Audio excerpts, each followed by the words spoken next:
Just a quick review here. Based on Article 2 of the National Ordinance Ombudsman, it is Parliament that appoints an ombudsman, and for a period of 7 years. The ombudsman can only be reappointed once, and that would make it then a second term.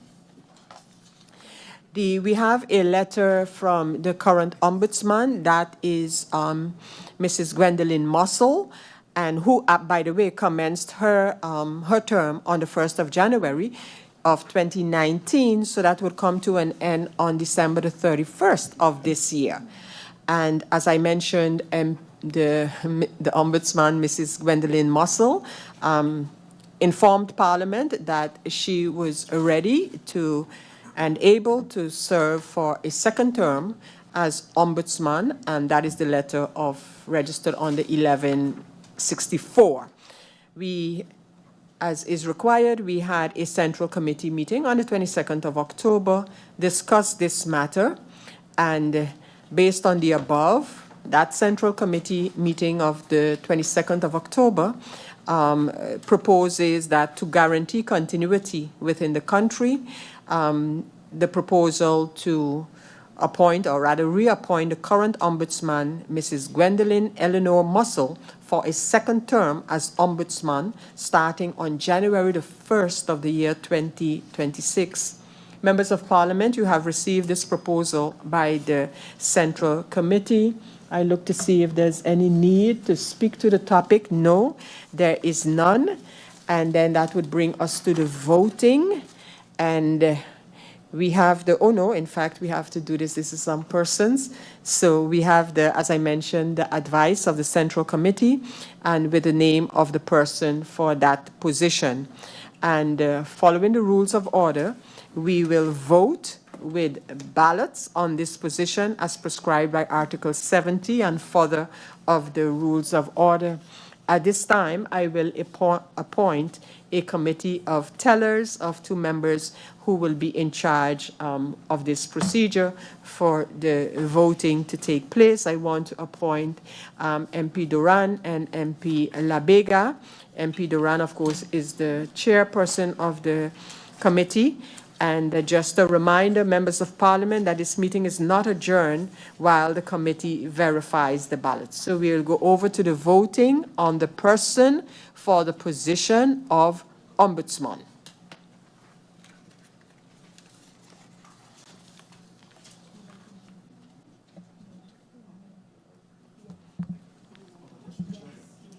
Yeah.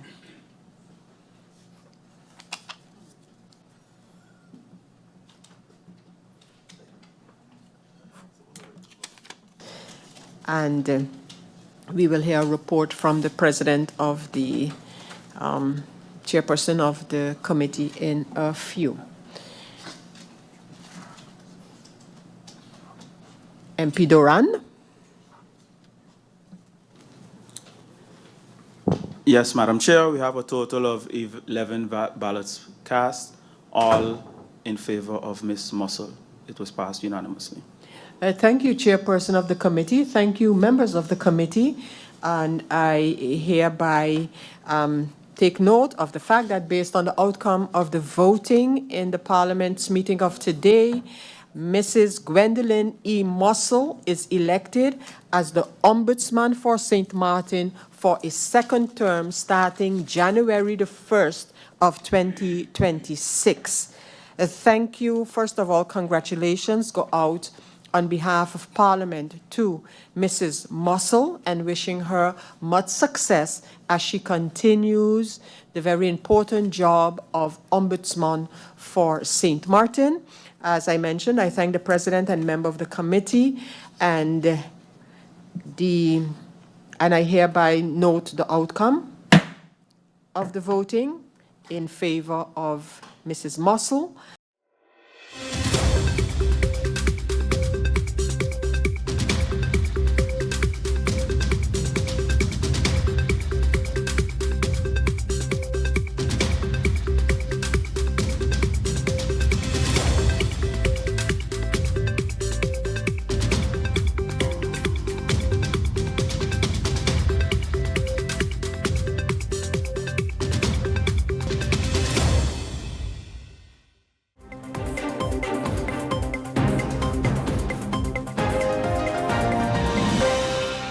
The Positive and Electrolytes Foundation proudly closed another powerful breast cancer awareness month under the theme Love the Tatas, Check 'em. Throughout the month of October, the community came together in solidarity, support, and celebration of survivorship and early detection. From the Play for the Cure softball tournament to the vibrant pink parade to the serene pink sunset sail and the symbolic Princess Walk at PGIA Airport. Every event reflected the island's strength and unity in the fight against breast cancer.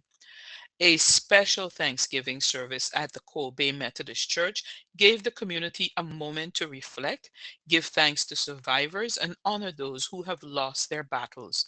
The service, filled with prayers, testimonies, and uplifting songs, brought together participants, survivors, families, and supporters for a powerful moment of unity.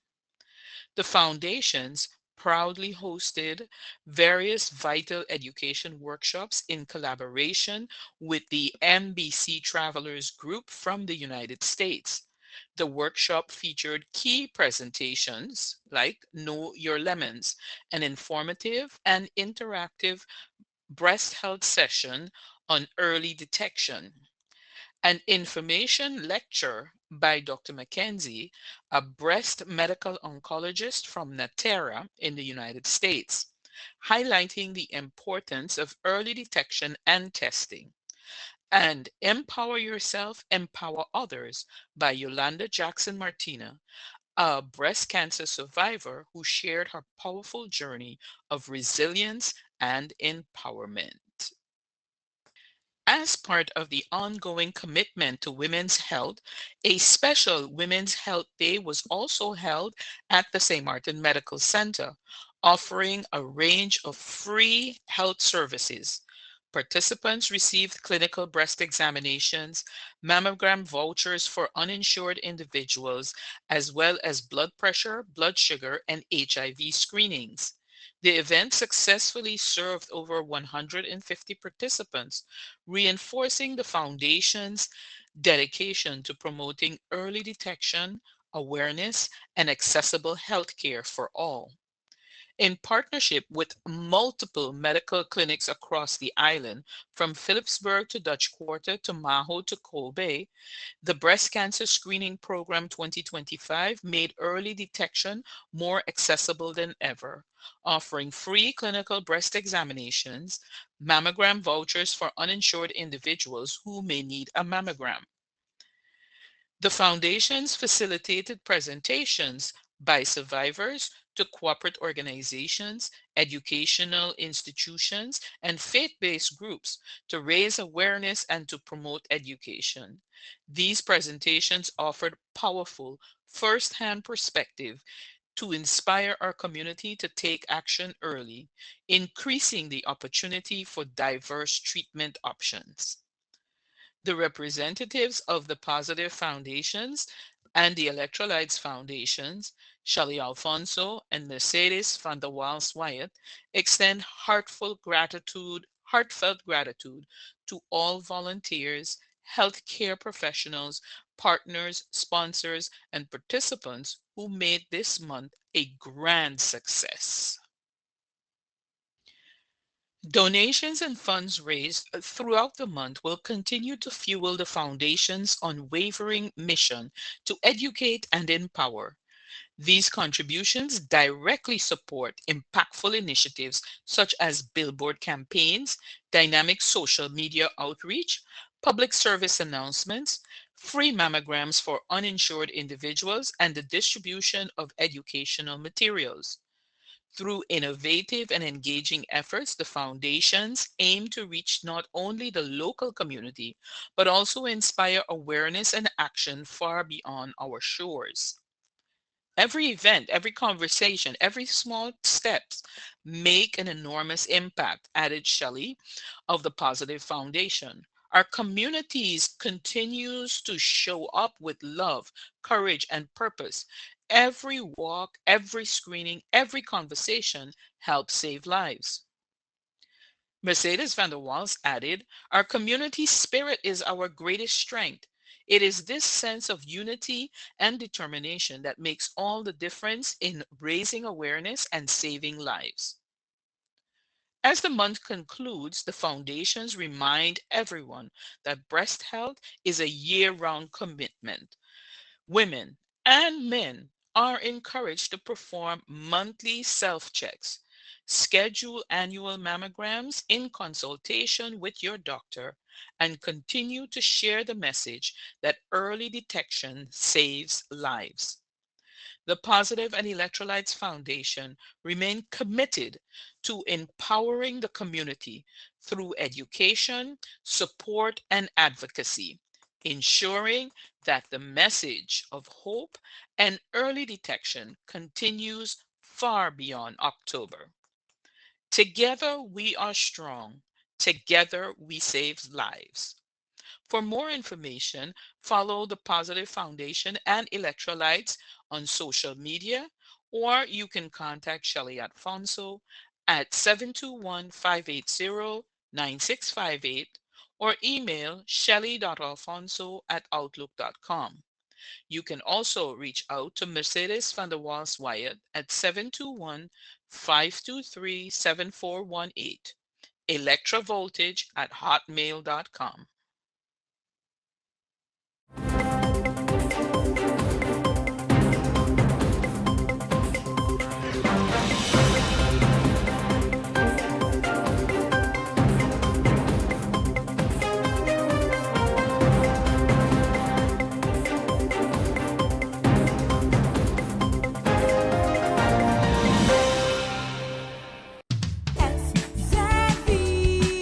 Your social and health insurance is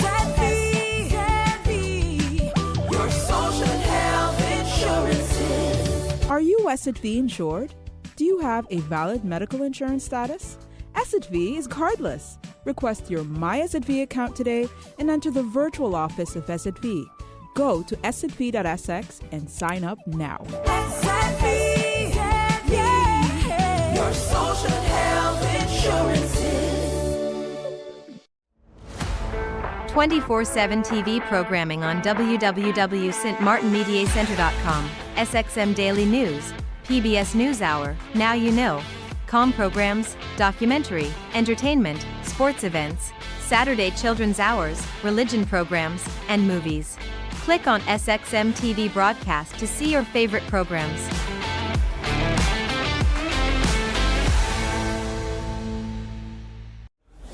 St. Martin, as heavy rain falls across our region, we urge all residents and visitors to exercise caution and stay alert. Here are the areas prone to street flooding, flash floods, and/or rock slides. Avoid these locations until water levels subside. Ateelage Road Roundabout, Cul-de-Sac. Arch Road, Sucker Garden. Beacon Hill Road, Simpson Bay. Ateelage Road, Border Monument, Belvedere, Lower Princess Quarter. Billy Folly Road, Cole Bay. Emma Plain, Phillipsburg. L.B. Scott Road, Cul-de-Sac. Rhine Road, Lowlands. Welhalaken Road, Low K Roundabout, Cahill, Little Bay. Well Road, Wellington Road, and Orange Grove Road, Cole Bay. Yancho Rousquin Boulevard, Point Blanche, and Sakers Gut Road, Cul-de-Sac. Remember, safety comes first. Let's work together to keep our community safe. This public service announcement is brought to you by the Department of Communication.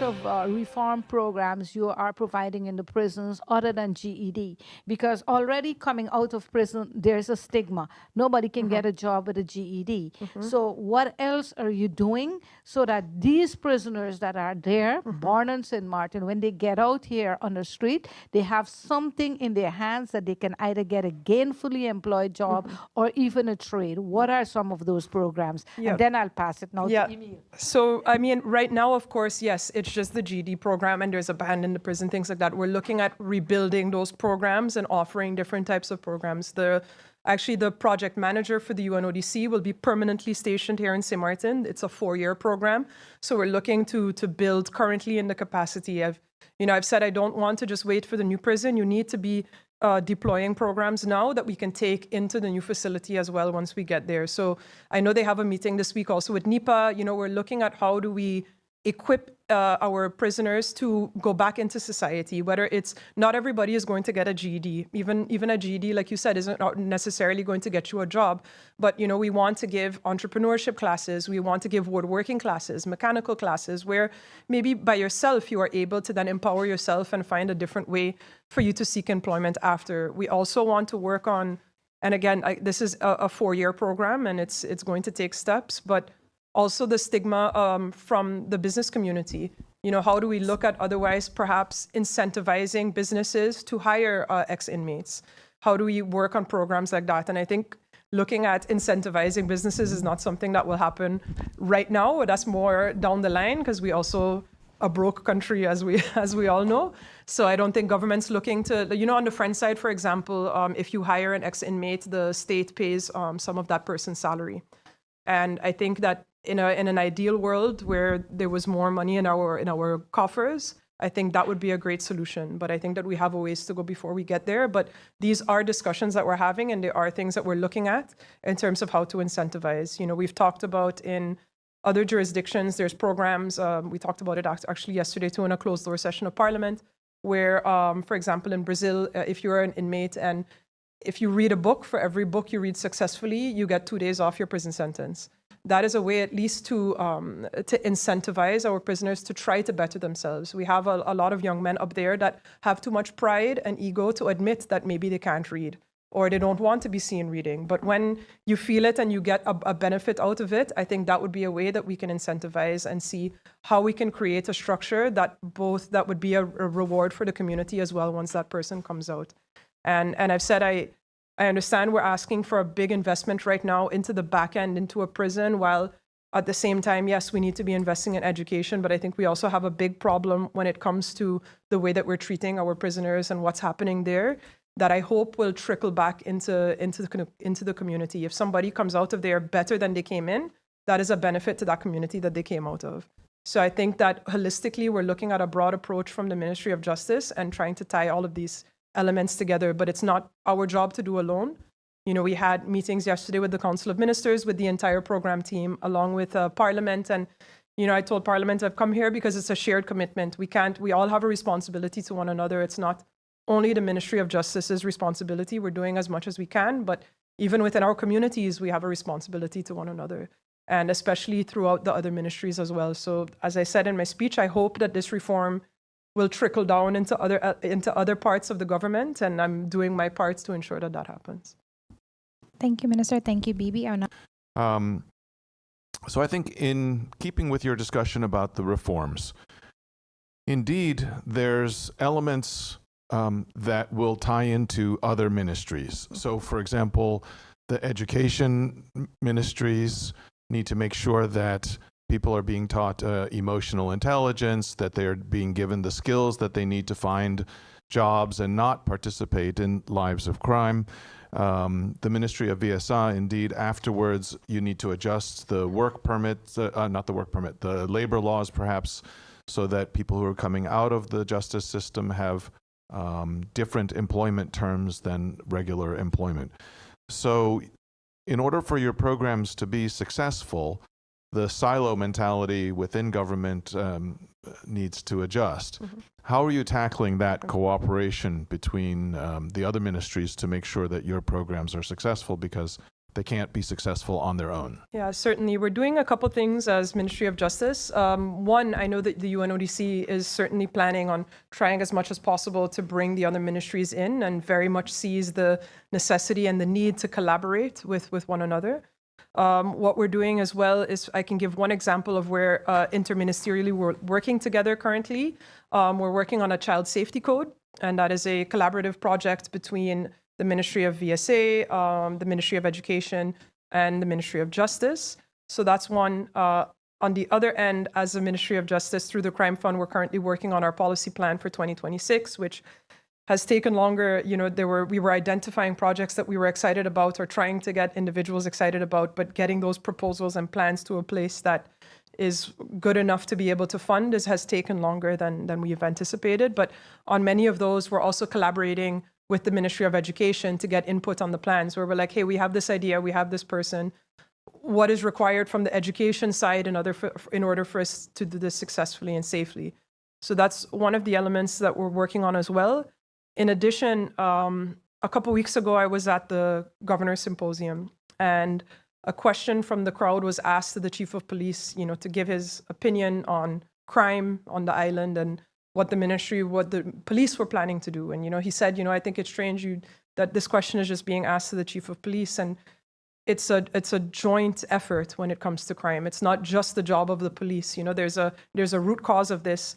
And as a result, what we decided to do now as the Ministry of Justice is we've said, you know what, let's take it onto ourselves and let's sit. And we're actually working together right now on a plan, myself and the police force, where what we identify as areas that other stakeholders can contribute to addressing the issues that we have with crime.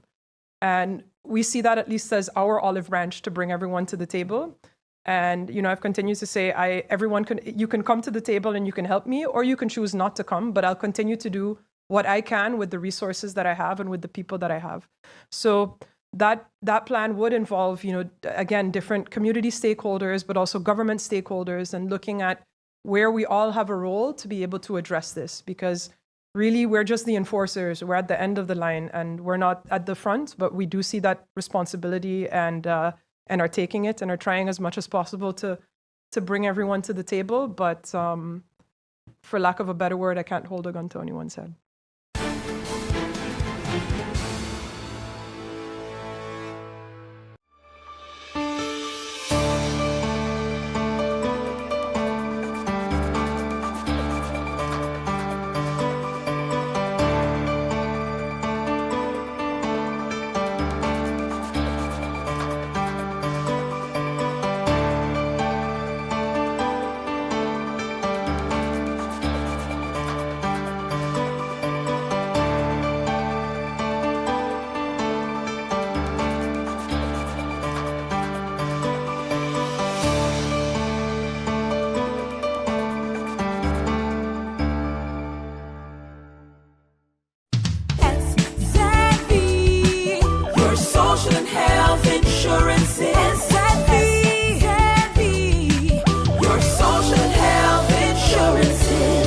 Are you SXV insured? Do you have a valid medical insurance status? SXV is cardless. Request your My SXV account today and enter the virtual office of SXV. Go to sxv.sx and sign up now. SXV, yeah. Your social and health insurances. 24/7 TV programming on www.stmartinmediacenter.com. SXM Daily News.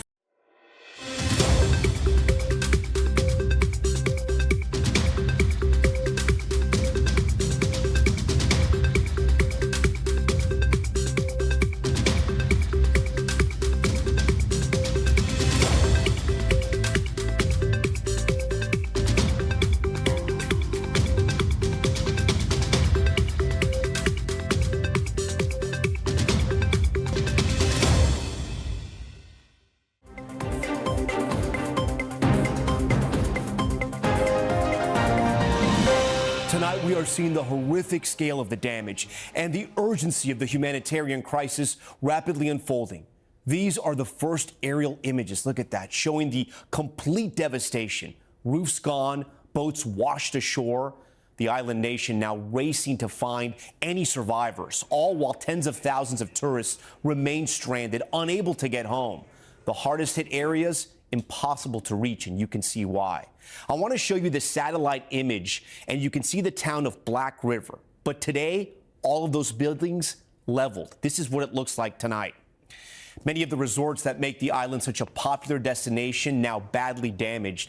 And this is from inside the Montego Bay Airport. Water just rushing through the torn roof. The challenge now to get supplies in and trap tourists out. Our George Solis spent the day making his way to hard-hit Santa Cruz. And George, we're already seeing some of that damage behind you. Tom, we're in hard-hit Santa Cruz. Buildings here devastated. This one right here used to be standing. You can see now it is nothing but debris and rubble. Roadways here very treacherous to get in and around different neighborhoods. And there are still parts of this island that are virtually inaccessible. Tonight, the first look at Melissa's catastrophic trail of destruction through Jamaica. It was horrible, horrific, terrifying, the worst day of my entire life. Homes surrounded by water, roofs ripped off, street after street littered with debris. Food, everything gone, everything gone. Officials say at least 5 bodies were found today, one an infant.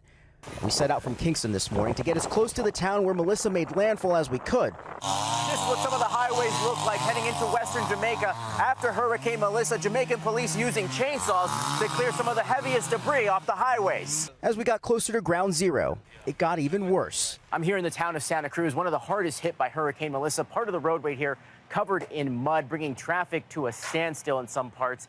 Residents taking it upon themselves to help with the cleanup. Chadley Brown describing how he got to safety. Water inside. We up here, so you have to swim. Yeah. You had to swim? Yeah. But as we got on the road again, a sudden stop.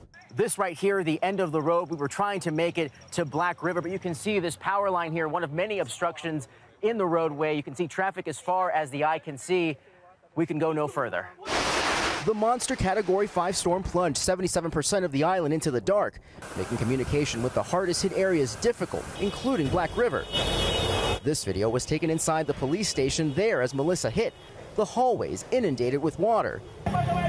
Today, workers pushed ambulances up Black River's blocked and muddy roads. And take a look at the eerie scene inside the Montego Bay Airport, water pouring through the roof. So many Americans who traveled there for vacation, now stuck. It's devastating, and I honestly thought I was going to die. At the Catalonia Hotel, the ceiling is shredded, the restaurant torn apart. David Watkins is stranded with his wife and 2 young sons in Montego Bay. Right now, we're just in survival mode, trying to find a way out. Tom just spoke with hotel owner Houston Moncure, who sheltered in a bathtub with his wife and infant son. That had to be incredibly scary as a new father. I didn't know what it was going to be like for him. My wife and I just did our best to stay calm. Meanwhile, in Haiti, Melissa's devastating impact coming into focus. The death toll there now 23. And Hurricane Melissa is still barreling through the Caribbean, making a second landfall in Cuba early this morning as a Category 3, causing dangerous flash floods and reducing homes to rubble. It was hell all night, this man says. It will take a long time to recover. Tom, the airports in Ocho Rios and Kingston will reopen for commercial flights tomorrow. As for the airport in Montego Bay, well, parts of it were badly damaged, so it's still unclear when commercial flights will take off from there. Tom?